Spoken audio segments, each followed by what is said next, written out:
하나님의 말씀 창세기 33장 12절부터 보시겠습니다. 33장 12절. 에서가 이르되 우리가 떠나자. 내가 너와 동행하리이다. 야곱이 그에게 이르되 내 주도 아시거니와 자식들은 연약하고 내게 있는 양떼와 소가 새끼를 데리고 있은즉 하루만 지나치게 몰면 모든 떼가 죽으리니 청하건대 내 주는 종보다 앞서가소서. 나는 앞에 가는 가축과 자식들의 걸음대로 천천히 인도하여 세일로 가서 내 주께 나가리다. 에서가 이르되 내가 내 종 몇 사람을 내게 머물게 하리라. 야곱이 이르되 어찌하여 그리하시나이까. 나로 내 주께 은혜를 얻게 하소서 하매 이날에 에서는 세일로 돌아가고 야곱은 숫곳에 이르러 자기를 위하여 집을 짓고 그의 가축을 위하여 우릿간을 지었으므로 그 땅 이름을 숫곳이라 부르더라. 야곱이 밧단 아람에서부터 평안히 가나안 땅 세겜 성읍에 이르러 그 성읍 앞에 장막을 치고 그가 장막을 친 밭을 세겜의 아버지 하몰의 아들들의 손에서 벳크시다에 샀으며 거기에 제단을 쌓고 그 이름을 엘로헤이 이스라엘이라 불렀더라. 이제 지난 시간에는 야곱과 에서가 20년 만에 상봉하게 되고 또 그 사건으로 야곱은 엄청난 스트레스를 받았었죠. 그런데 하나님께서 거기에서 야곱의 이름까지 계명해 주시면서 하나님이 야곱과 함께 하신다는 사실을 보여주었습니다. 근데 오늘은 이제 33장 12절로부터 34장까지의 내용인데 이 내용은 처음부터 정착지와 관련된 이야기를 하고 있습니다. 그래서 제목에서 제가 그냥 야곱의 정착지라고만 해놓지 않고 여기 물음표를 달아놓은 이유는 야곱이 지금 머무른 그곳이 결국은 문제가 되고 거기에서 딸이 강간을 당하고 또 아들들이 그 세겜 사람들의 동네 집을 침략해서 완전히 초토화시키고 대학살극을 벌이는 그런 내용이 이제 오늘 내용입니다. 우리가 이제 중요하게 인식을 해야 될 것은 도대체 야곱의 정착지가 왜 문제인가? 지금 읽어드린 말씀에서도 보면은 에서는 계속해서 야곱에게 호의를 가지고 얘기합니다. 우리 같이 가자, 같이 세일로 가자. 그랬더니 나는 저기 글로 가면 안 되고 하나님이 가라고 하신 곳으로 가야 됩니다. 이래야 되는데 하여튼 먼저 가세요. 나는 애들도 어리고 지금 새끼뱀 소들도 있고 어린 송아지들도 있고 하니까 하루 좀 늦게 가겠습니다 하고 이제 먼저 보내지요. 그러니까 에서가 또 안 돼가지고 그럼 내가 몇 사람을 더 붙여줄게 그랬더니 아이고 그럴 필요 없습니다. 그냥 가십시오 하고 이제 에서를 보낸 겁니다. 세일은 여기가 세일이야. 여기가 이제 에돔 땅 야곱이 에서가 주둔하는 곳인데 여기 이제 브니엘이 결국은 야곱이 씨름했던 것이고 이곳에서 이제 서로 어디로 갈 것인가의 목적지를 정하는 거죠. 그러니까 에서는 당연하게 같이 만나가지고 이쪽으로 같이 내려가기를 요구를 했는데 야곱의 생각은 어쨌든지 간에 또 형이 언제 돌변할 줄 모르니까 이제 다른 곳으로 가려고 하는 이제 이런 것이 나옵니다. 그래서 처음부터 에서와 야곱의 행선지 그것으로부터 시작을 하더니 결국 여기에서 야곱은 한 20여 킬로 정도 가면은 숫곳이라고 하는 곳이 나온다 그랬습니다. 그래서 먼저 에서는 이쪽으로 가고 야곱은 숫곳 여기는 지금 보면 한 절 바로 그 다음으로 나옵니다만은 숫곳에서 10년을 머뭅니다. 그런 다음에 이 숫곳에서 세겜으로 가게 됩니다. 그래서 세겜에서는 또 땅을 삽니다. 땅을 산다는 것은 뭐 거기 정착하고 싶은 생각이 있었던 거죠. 그래서 이런 지금 야곱이 숲곳에서 10년을 머물고 세겜에서 땅을 매입하고 했던 이것이 도대체 뭐가 문제가 되는지에 대한 것들을 우리가 하나하나 좀 살펴보도록 그렇게 하겠습니다. 물론 현실적으로 봤을 때 야곱이 숲곳에 10여 년 동안 정착했던 이유를 역사학자들은 그렇게 밝힙니다. 라반의 집에서 20년 동안 노역을 했고, 또 여기 브니엘에서 환도뼈가 부러질 정도로 천사와 결사적인 사투를 벌였고, 또 그 다음에 에서와의 만남에 의해서 스트레스가 엄청 쌓였다. 그래서 10년을 여기 머물렀다. 근데 저는 성경에는 그런 말이 없습니다만은 그건 아닌 것 같아요. 진짜 쌓인 피로를 풀려면은 한 6개월 정도 거기 거기 쉬고 있으면 괜찮은데 10년씩 여기에 이제 주둔을 한 거죠. 그리고 10년이 지난 다음에 이곳 세겜, 이제 문제의 발상지 세겜으로 오게 됩니다. 근데 우리가 좀 이제 주목해야 될 것은 이제 오늘은 하나님께서 야곱을 통해서 어떻게 야곱의 인생의 여정을 인도했는지를 살펴봐야 될 필요가 있습니다. 그래서 여기 이제 일단 10년, 왜 여기에 하나님께서 10년을 머물게 했을까? 오늘은 이제 마지막 가서 결론을 풀기 때문에 이 질문을 가지고 있어야 됩니다. 하나님이 아무 말도 안 합니다. 10년을 여기서 머물게 되지요. 그런데 이제 세겜으로 와서 거기서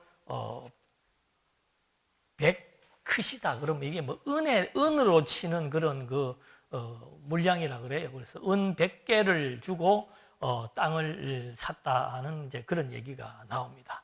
그러면서 거기서 제단을 쌓는 거예요. 어디에서? 세겜에서. 이 세겜 땅은 이제 여러분들 옛날에 옛날이란다. 여호수아 시대 때 여호수아서의 후반부에 보면은 여호수아가 백성들에게 율법을 선포하고 축복과 저주를 선포할 때 에발산과 그리심산 중간에서 이제 그 선포를 하는 내용이 나옵니다. 그래서 이 세겜은 아주 중요한 도시예요. 아브라함이 여기 갈대아 우르를 떠나서 하란에서 그 다음에 가나안 땅으로 처음 진입해가지고 하나님의 약속을 받았던 곳도 세겜입니다. 그러니까 창세기 12장 1절로부터 6절까지의 내용 보면은 아브라함이 이제 여기가 이제 갈대아라 그랬죠. 여기에서 이 유브라데스 강이 여기까지 이렇게 뻗쳐 있더라고요. 그러니까 여기에서 하란에서 다시 이제 이쪽 세겜으로 왔을 때 하나님이 언약을 해줬는데, 축복을 해줬는데, 야곱은 하나님이 일로 가라 절로 가라 얘기도 안 하고 야곱에게 하나님께서 가야 될 행선지는 딱 한 군데 정해져 있습니다. 그런데 야곱은 여기 와가지고 여기에서 이제 세겜에서 뭘 하는가 하면은 제단을 쌓는 거예요. 세겜에서 제단을 쌓고서는 그 이름을 이제 엘 엘로헤이 이스라엘, 즉 하나님 곧 이스라엘의 하나님. 자기가 이번에 새로 계명을 받았잖아요. 여기에서 계명을 받았기 때문에 이제 하나님이 나에게 하나님의 통치자로서 하나님의 통치권을 주셨고 하나님과 나의 동행의 의미를 담고 여기에서 이제 하나님의 이름을 엘 엘로헤 이스라엘로 불렀다는 겁니다. 근데 이거는 어떻게 보면은 이것도 이제 문제가 있는 거예요. 물론 아무 데서나 제단을 쌓고 찬양하는 것은 좋지만 하나님은 지금 분명한 의도를 가지고 계십니다. 그래서 여기에서 이제 야곱이 이 단을 쌓고 했는데, 이제 문제는 이제 뭔가 하면은 34장 1절로부터 한번 보시겠습니다. 어떤 사건이 발생합니다. 레아가 야곱에게 낳은 딸 디나가 그 땅의 딸들을 보러 나갔더니 히위 족속 중 히몰의 아들 그 땅의 추장 세겜이 그를 보고 끌어들여 강간하여 욕되게 하고 그 마음이 깊이 야곱의 딸 디나에게 연연하며 그 소녀를 사랑하여 그의 마음을 말로 위로받고 그의 아버지 하몰에게 청하여 이르되 이 소녀를 내 아내로 얻게 하여 주소서 하였더라. 야곱이 그 딸 디나를 그가 더럽혔다 함을 들었으나 자기의 아들들이 들에서 목축함으로 그들이 돌아오기까지 잠잠하였고 세겜의 아버지 하몰은 또 야곱에게 말하러 왔으며 야곱의 아들들은 들에서 이를 듣고 돌아와서 그들 모두가 근심하고 심히 노하였으니 이는 세겜 사람이 야곱의 딸을 강간하여 이스라엘에게 부끄러운 일 곧 행하지 못할 일을 행하였음이더라. 하몰이 그들에게 이르되 내 아들 세겜이 마음으로 너희 딸을 연연하여 하니 원하건대 그를 세겜에게 주어 아내로 삼게 하라. 너희가 우리와 통혼하여 너희 딸을 우리에게 주며 우리 딸을 너희가 데려가고 너희가 우리와 함께 거주하되 땅이 너희 앞에 있으니 여기 머물러 매매하며 여기서 기업을 얻으라 하고 세겜도 디나의 아버지와 그의 남자 형제들에게 이르되 나로 너희에게 은혜를 입게 하라. 너희가 내게 말하는 것은 내가 다 주리라. 이 소년만 내게 주어 아내가 되게 하라. 아무리 큰 혼수와 예물을 청할지라도 너희가 내게 말한 대로 주리라. 그러니까 여기에서 이제 첫 번째는 자기 마음대로 땅을 사고 거기에다가 하나님의 이름을 부르면서 하나님 내가 이스라엘입니다. 하나님은 이스라엘의 하나님입니다. 나의 하나님입니다.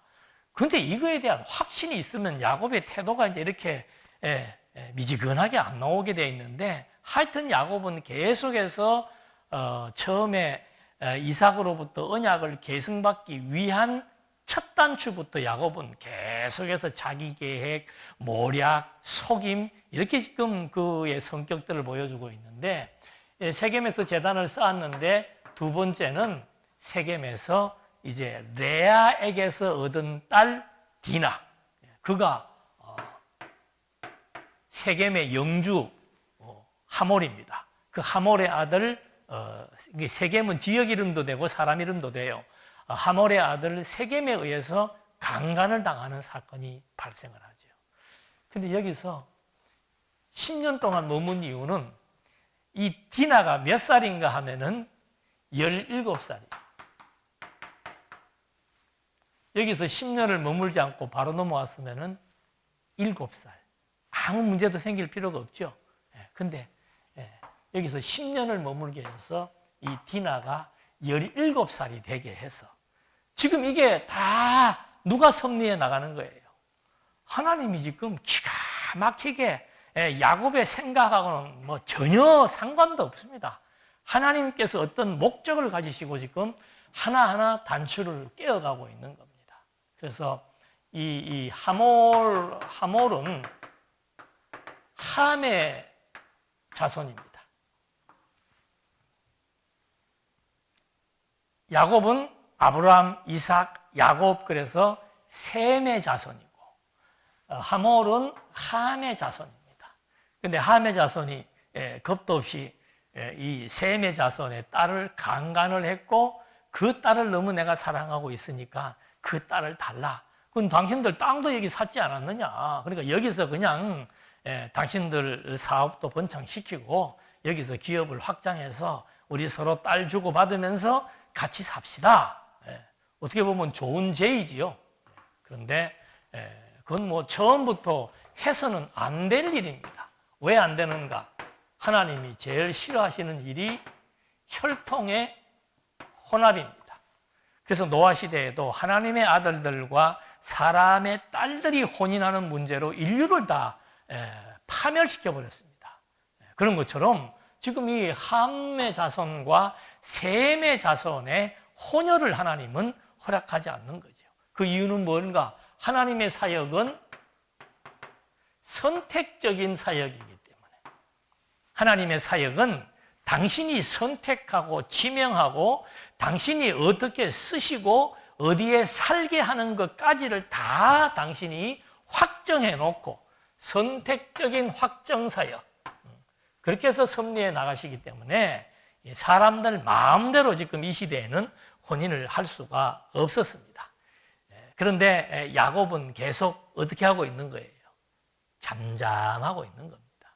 아들들은 막 분노가 나가지고 화가 치밀어서 이걸 어떻게 해야 되지 하고 있는데 이제 도리어 저쪽에서는 혼담을 하자고 이제 제의를 하고, 그런데 야곱은 별 말이 없습니다. 그런 상황으로 이제 전개가 되게 됐습니다. 그러니까 이 이제 야곱 디나의 오라비, 그러니까 그 레아에게서 디나가 레아의 딸입니다. 그러면 레아의 아들들 중에 누가 있나 하면 시므온과 레위가 있지요. 그러니까 뭐 다른 형제들은 오빠지만은 배다른 오빠고, 이 시므온과 레위는 친오빠예요. 그러니까 이제 이 오라비들이 이제 화가 나가지고 13절 한번 보십시다. 이제 제의를 합니다.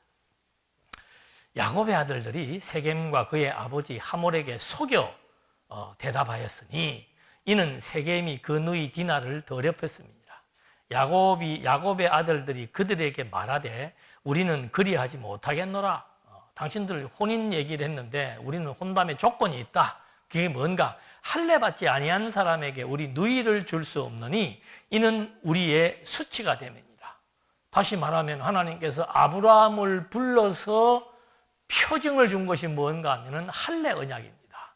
그러니까 아브라함에게 복을 주시고 그 복을 계승시키기 위한 표징으로서 할례를 주었기 때문에 아브라함, 이삭, 야곱의 족속들은 무조건 하고 다 할례를 받게 됐지요. 그러나 함의 족속들은 그렇지 않습니다. 그러니까 이제 그런 의미를 가지고 여기에서는 이제 조건을 제시합니다. 그러니까 15절 그런 적 이같이 하면 너희에게 허락하리라. 만일 너희 중 남자가 다 할례를 받고 우리같이 되면 우리 딸을 너희에게 주며 너희 딸을 우리가 데려오며 너희와 함께 거주하여 한 민족이 되려니와 너희가 만일 우리 말을 듣지 아니하고 할례를 받지 아니하면 우리는 곧 우리 딸을 데리고 가리라. 이건 이제 거짓말로 혼담에 대한 조건을 제시하는 겁니다. 한 민족이 되자. 될 수 없는 민족이죠. 18절 그들의 말을 하몰과 그의 아들 세겜이 좋게 여김으로 이 소년이 그 일 행하기를 지체하지 아니하였으니 그가 야곱의 딸을 사랑함이며 그는 그의 아버지 집에서 가장 존귀하였더라.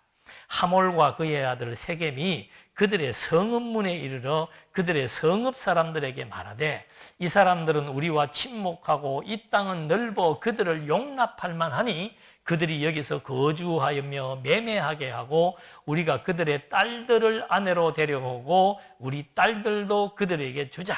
그러나 우리 중에 모든 남자가 그들이 할례 받음 같이 할례를 받아야 그 사람들이 우리와 함께 거주하여 한 민족이 되기를 허락할 것이라. 그러면 그들의 가축과 재산과 그들의 모든 짐승이 우리의 소유가 되지 않겠느냐. 이게 서로 머리를 쓰고 있네요. 다만 그들의 말대로 하자. 그러면 그들이 우리와 함께 거주하리라.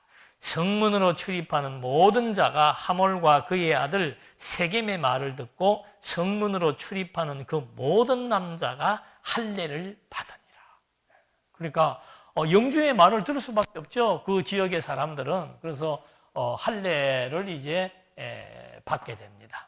할례를 받는 명분을 말해줍니다. 우리는 한민족이 될 수가 있고 그 다음에 우리가 여기 본토 사람이니까 저 사람들은 우리가 종으로 부를 수도 있다. 그러니까 고대 시대에는 서로 간의 전쟁 불가침 또는 이 서로 어떤 평화조약의 의미로서 여자를 서로 상대방의 아내로 채택하는 경우가 많죠. 그래서 아브라함도 그랬고 이삭도 그렇고 그 블레셋 사람들이나 이런 사람들이 자꾸 그렇게 아내로 삼으려는 이유는 평화조약의 일환입니다. 그래서 지금 이렇게 할례를 받자고 얘기를 하게 되는 겁니다. 25절 제3일에 아직 그들이 아파할 때 야곱의 두 아들 디나의 오라버니 시므온과 레위가 각기 칼을 가지고 가서 몰래 그 성읍을 기습하여 그 모든 남자를 죽이고 칼로 하몰과 그의 아들 세겜을 죽이고 디나를 세겜의 집에서 데려오고 야곱의 여러 아들이 그 시체 있는 성읍으로 가서 노략하였으니 이는 그들이 그들의 누이를 더럽힌 까닭이라. 그들이 양과 소와 나귀와 그 성읍에 있는 것과 들에 있는 것과 그들의 모든 재물을 빼앗으며 그들의 자녀와 그들의 아내들을 사로잡고 집 속의 물건을 다 노략한지라. 야곱이 시몬과 레위에게 이르되 너희가 내게 화를 끼쳐 나로 하여금 이 땅의 주민 곧 가나안 족속과 브리스 족속에게 악취를 내게 하였도다. 나는 수가 적은즉 그들이 모여 나를 치고 나를 죽이리니 그러면 나와 내 집이 멸망하리라. 그들이 이르되 그가 우리 누이를 창녀같이 대우함이 옳으니까. 아들들은 30대 청년이니까 혈기가 왕성하죠. 그래서 가만 놔둘 수 없다고 이제 문제를 제기해서 복수를 했는데 야곱은 도리어 보복을 염려하는 겁니다. 우리는 수가 졌다. 이제 우리 가족 해봐야 몇 명인데 어떻게 이 주변 사람들하고 전쟁해서 우리가 이길 수 있겠는가? 아니 문제는 여기 세겜에서 제단을 쌓고서는 하나님 이스라엘이 하나님이라고 외쳐 고백을 했지요. 이스라엘이 하나님이란 뜻은 하나님의 통치자입니다. 하나님이 야곱을 통해서 복의 근원이 되게 하심으로 모든 족속들이 야곱의 통치를 받고 그에 의해서 복이나 저주를 받게 되는 진짜 하나님의 통치권을 위임한 이름이 이스라엘인데 그 이름을 본인이 외쳐 불러놓고서는 지금 잊어버리고 야곱은 자기의 정체성을 지금 모르고 있는 거예요.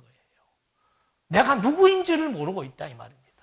내가 누구인지를 모르니까 자꾸 이 근방에서 머뭇거리기 시작했고 내가 누구인지를 모르니까 어디로 가서 살아야 되는지도 정확하지가 않고 내가 누구인지를 모르니까 하나님의 언약의 계승자입니다.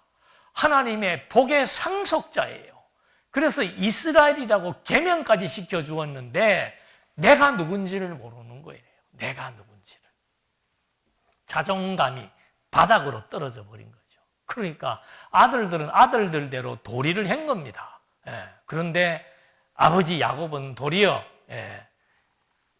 두려움이 앞서고 그들의 보복이 무서워서 이렇게 지금 거의 독백하듯이 아들한테 얘기를 하게 되는 겁니다.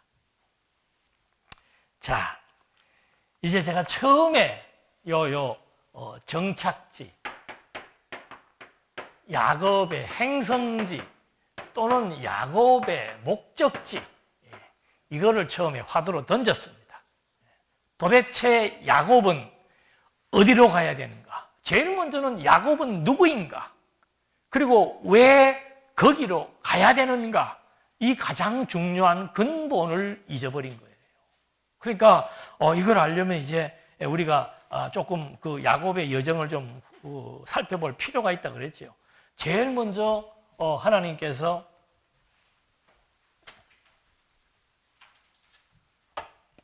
첫 번째 야곱의 인생 여정을 살펴보니까 제일 먼저 아버지와 형을 속여서 속임수죠. 속임수에 의해서 언약, 복을 계승받습니다. 근데 한 가지 질문은 이때 하나님께서 개입을 합니까? 안 합니까? 모른 척해요. 야곱아, 나는 너희가 쌍태에 있을 때 아니면 리브가에게라도 야, 쌍태에 있을 때 내가 야곱을 선택했다고 말하지 않았느냐? 하고 이삭과 야곱에게 하나님이 말씀하시면 야곱이 거짓말하지 않고도 리브가와 짜서 속이지 않고도 당당하게 언약과 복을 계승받을 수 있습니다.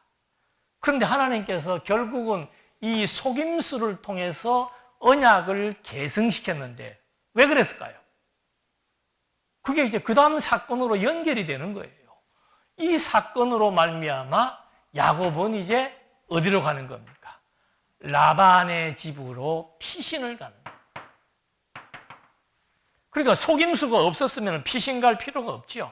라반의 집으로 피신시켰을 때 하나님은 야곱에게 한 번 더 정체성을 심어주는 겁니다. 그 정체성을 심어주는 게 뭔가? 28장 13절로 15절입니다. 너 지금 내가 너에게 언약을 계승시켰고 복을 상속시키지 않았는가? 그러니까 너는 지금 라반의 집으로 가야 되는 이유는 거기에서 자식들을 낳아야 되기 때문인데 그 직접적인 원인은 뭔가 하면은 속임수였다 이 말입니다.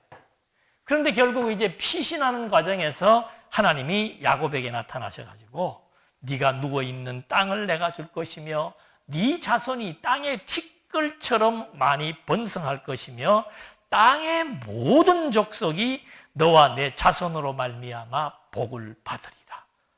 그건 바로 통치권이라 그랬지요. 모든 족속이 너와 내 자손으로 말미암아 복을 받는다. 그걸 대변하는 이름이 이스라엘이다 이 말입니다. 그래서 아브라함에게, 이삭에게, 야곱에게 자손의 번창과 가나안 땅과 그리고 통치의 권세를 위임해 주신 하나님의 언약을 여기에서 한 번 더 언약의 내용을 상기시켜 주는 겁니다. 그 이유는 뭐라고 그랬어요? 내가 누구인지. 내가 누구인지. 이건 우리가 인생을 살면서도 굉장히 중요한 겁니다. 내가 누구일까? 나는 누구인가?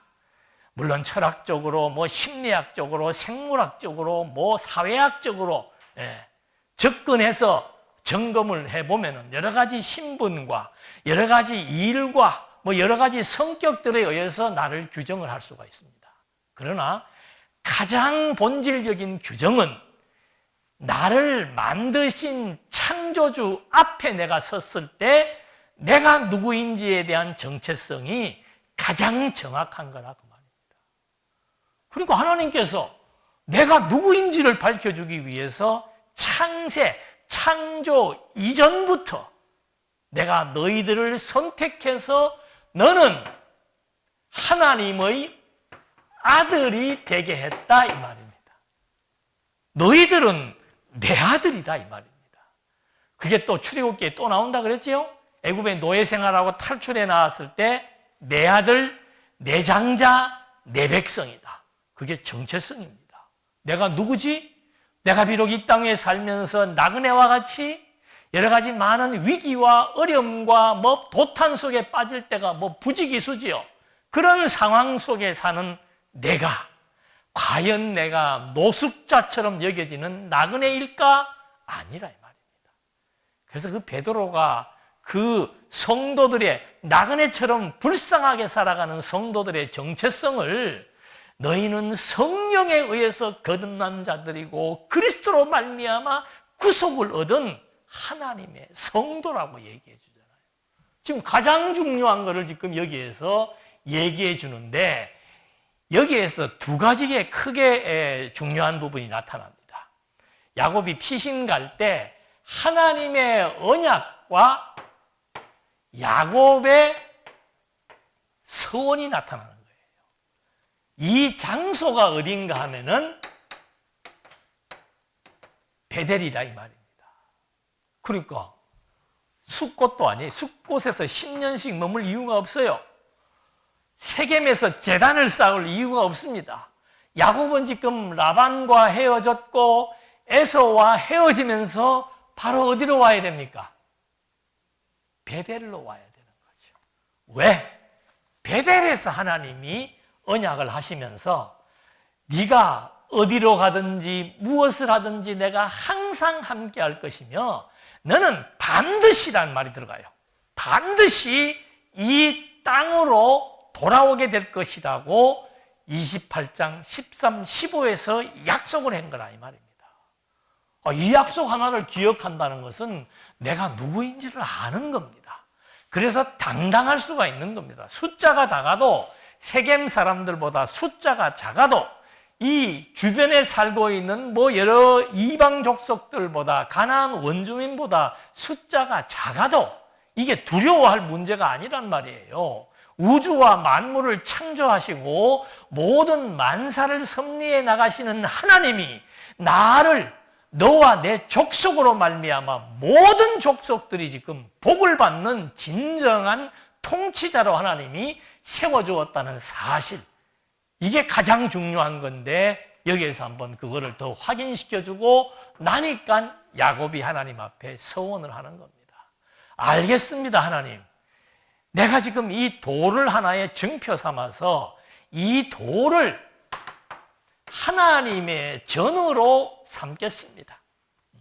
돌은 하나님의 전이라고 하는 것은 이게 성전의 개념입니다. 나중 가서는. 근데 지금 여기서 야곱이 뭐라고 얘기하는가 하면은 28장 20절 이 후반부예요.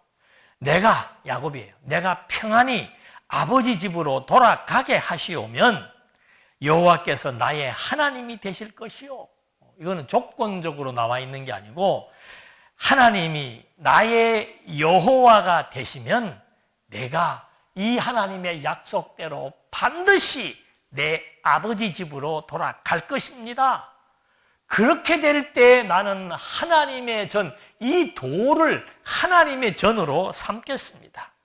다시 말하면은 하나님이 나와 맺으신 언약의 증표로 삼겠다는 겁니다. 그 다음에 또 한 가지 약속이 뭔가 하면은 내가 하나님께 11조를 드리겠나이다.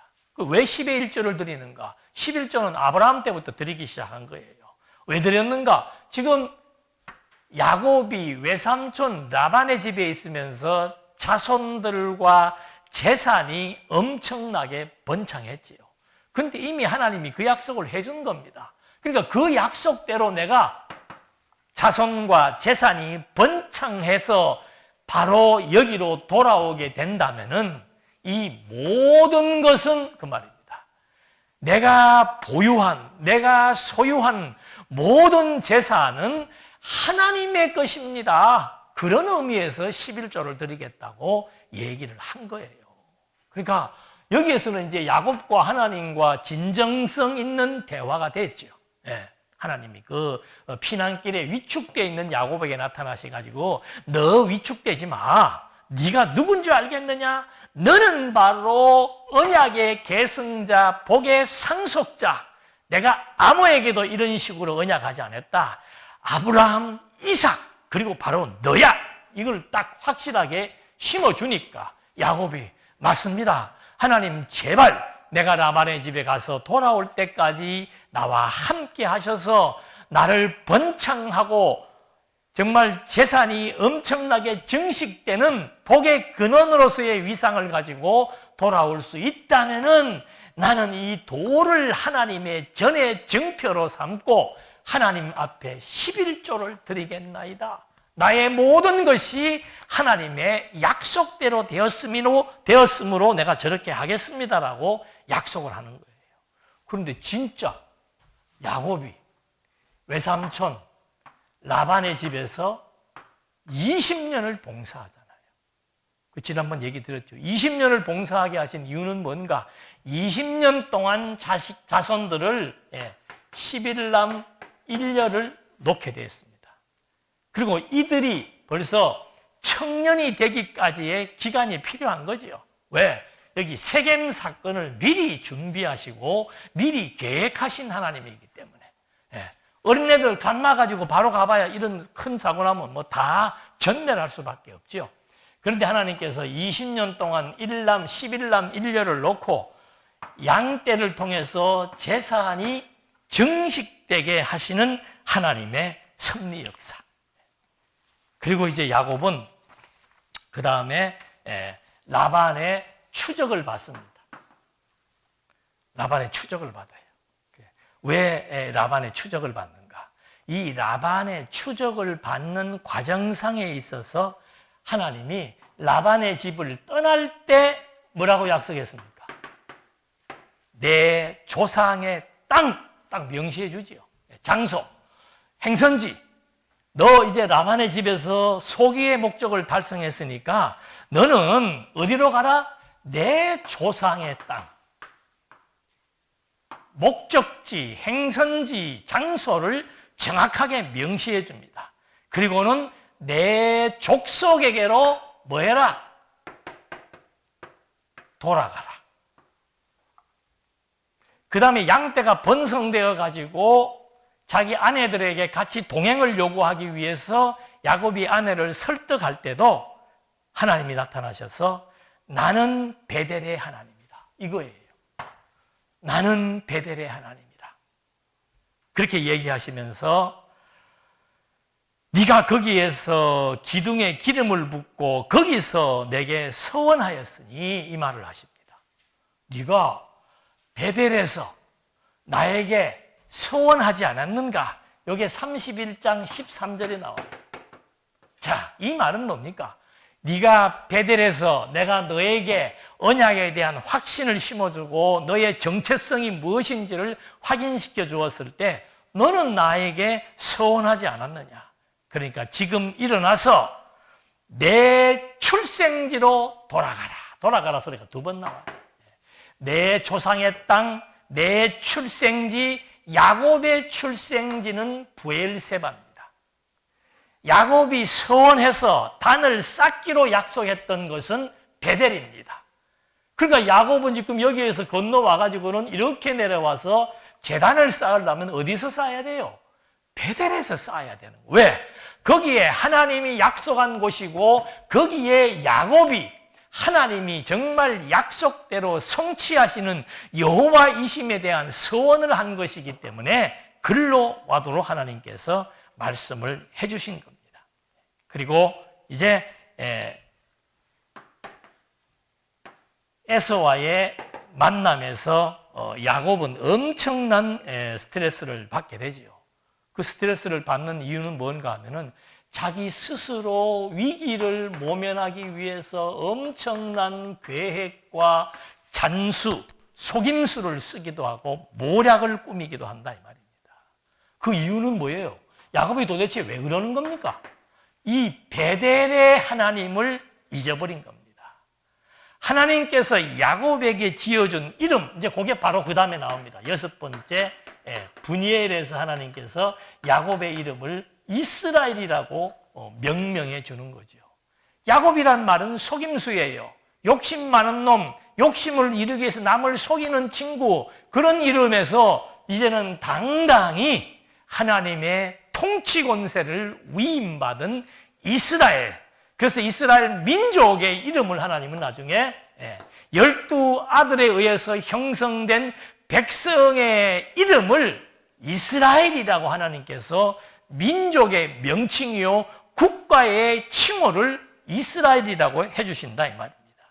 이것이 야곱이 숲곳에서 머물면 안 되는 이유고 세겜에다가 제단을 쌓으면 안 되는 이유예요.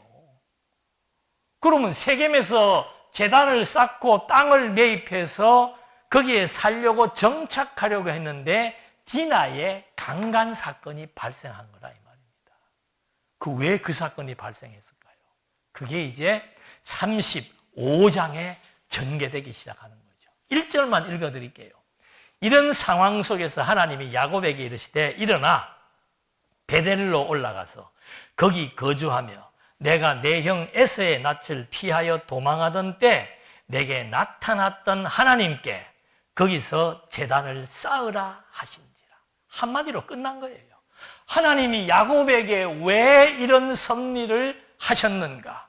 그 이유는 중간에 야곱이 피신할 때 베델에서 언약을 재확인해 줬고 그 베델에서 제단을 쌓겠다는 서원을 야곱이 했으므로 이 사건이 왜 중요한가? 이것은 바로 베델의 하나님을 통해서 야곱의 정체성을 한 번 더 확립시켜 주는 데 있는 겁니다.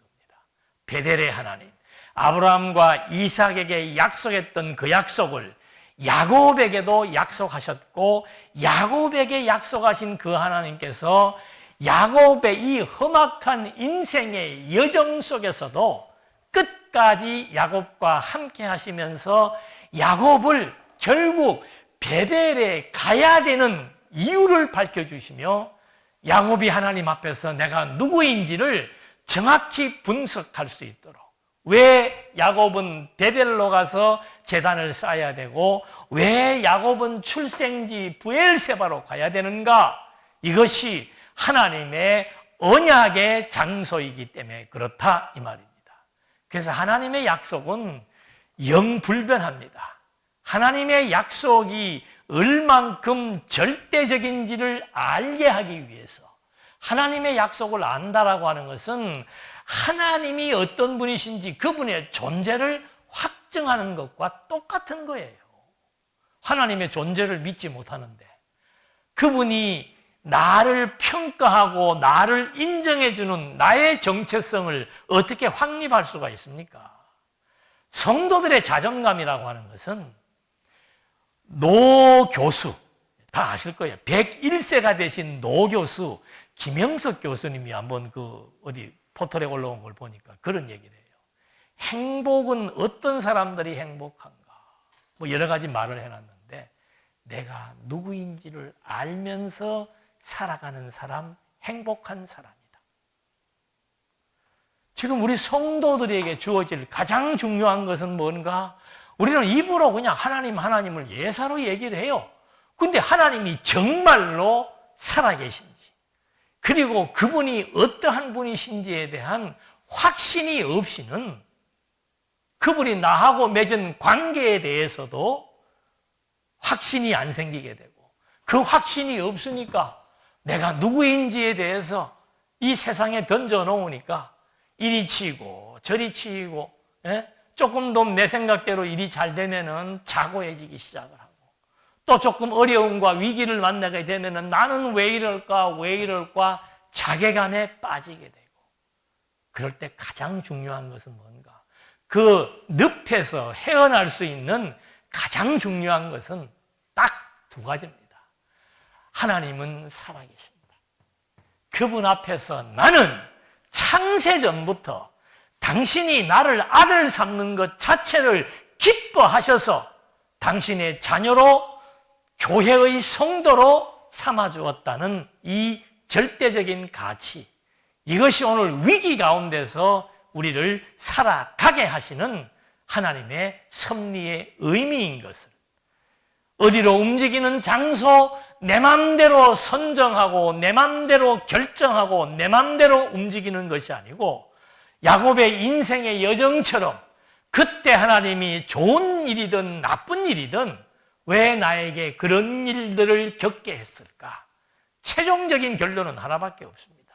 하나님의 살아계심을 나에게 확증시켜 주시려고, 그 하나님이 나를 어떻게 인정하시고 나의 신분을 무엇이라고 규정해 주셨는지를 또 한 번 확인하게 해서 정말 그리스도로 말미암아 새 생명을 얻어 하나님의 아들들이 되게 하신 하나님의 섭리 역사는 그냥 말로서 끝나는 게 아니고 아들의 일생을 창조주 하나님이 책임지고 지도하고 인도하고 함께해서 섭리해 나가신다는 이 분명한 역사적인 사실이 오늘 우리 모두에게 똑같이 섭리되어진다는 것 또 한 번 확인해 보시면서 다시 한 번 더 하나님의 존재를 내가 왜 알아야 되는지, 그것을 반드시 알아야만 내가 누구인지를 규정할 수 있는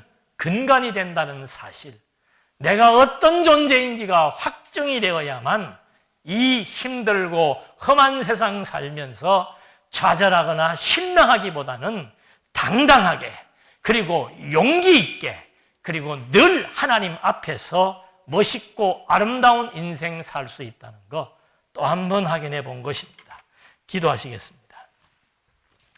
은혜와 사랑이 풍성하신 하나님 아버지, 우리는 고대 야곱의 행선지를 확인해 보면서 이 단순한 행선지가 정말 하나님의 살아계심을 확증시켜주는 단서가 되며 내가 하나님 앞에서 어떠한 존재인지를 깨달아 나갈 수 있는 심오한 의미가 있다는 사실을 또 한 번 확인해 봅니다. 때로는 보이는 세력 앞에서, 또는 세상의 권세 앞에서, 세상의 물질의 위력 앞에서 주눅들고 좌절하고 자괴감에 빠져드는 우리 어리석고 미약한 인생들에게 하나님의 살아계심은 나의 힘이 되는 줄로 압니다. 하나님의 섭리하심은 내가 하나님 앞에서, 내가 사람 앞에서 누구인지를 분명하게 규정해주는 확고한 단서가 되는 줄 압니다. 하나님 야곱에게 약속하신 대로 네가 어디로 가든지 무엇을 하든지 끝까지 함께 하시며 영원한 하나님의 나라 본향에 가기까지 함께 섭리해 나가신다라고 하는 약속의 말씀이 오늘을 견디게 하시고 오늘을 이기게 하시고 내일을 소망할 수 있도록 인도해 주시옵소서. 예수님의 이름으로 기도드립니다. 아멘.